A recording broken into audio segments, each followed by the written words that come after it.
നീ ഉറങ്ങിയില്ലേ? ഇല്ല.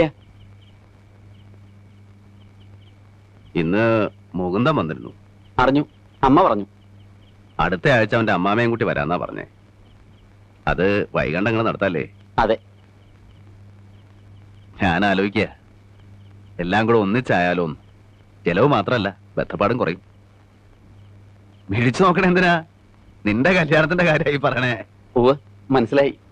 അമ്മയോട് പറഞ്ഞപ്പോ അമ്മ പറഞ്ഞു നിന്നോടൊന്ന് ചോദിക്കാൻ. ഇനിയിപ്പോ എന്താ അത്ര ചോദിക്കാൻ അല്ലേ? അമ്മ വേറൊന്നും പറഞ്ഞില്ലേ?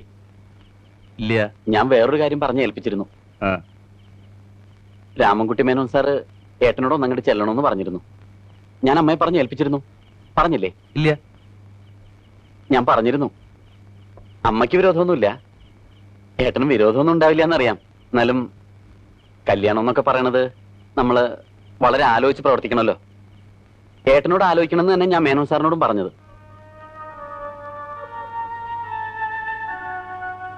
ഞാൻ എന്റെ ഭാഗ്യാന്ന് എല്ലാരും പറയണേ. അല്ലെങ്കിൽ പിന്നെ മേനോൻ സാറിന്റെ മോളെ എനിക്ക്, അതും നമ്മളോട് ഇങ്ങോട്ട് ആവശ്യപ്പെടുക എന്നൊക്കെ പറഞ്ഞാ നമുക്ക് സ്വപ്നം പോലും കാണാൻ കഴിയാത്ത ബന്ധ. നീ എന്ത് നന്ദികേടാടാ ഈ പറയണേ? ഇക്കണ്ട കാലം മുഴുവൻ നിന്നെ സ്വപ്നം കണ്ടുകൊണ്ട് കഴിഞ്ഞൊരു പെണ്ണെ തഴഞ്ഞിട്ട് ആ ഭാഗ്യം നമുക്ക് വേണ്ട. നമുക്ക് ആ പണവും പ്രതാപവും ഒന്നും വേണ്ട മോനെ. നീ ഒരിക്കലും അങ്ങനെ ചിന്തിക്കരുത്. ചിന്തിക്കരുതെന്നൊക്കെ പറഞ്ഞാ എന്റെ ലൈഫിന്റെ പ്രശ്ന. ഏട്ടൻ അത് ആലോചിക്കണം. ലൈഫ്, ഈ ലൈഫൊക്കെ നിനക്ക് എങ്ങനെയാണ് ഉണ്ടായത്? ആ തന്തയുടെ മോളെയും വസ്തു വിറ്റ പണമില്ലായിരുന്നെങ്കിൽ ഞാനും നീയൊന്നും ഈ സ്ഥാനത്തില്ല. എന്ത് കൊടുത്ത് വീട്ടുകൂടാ കടം? ആ കടമയും കടപ്പാടും ഒന്നും മറക്ക.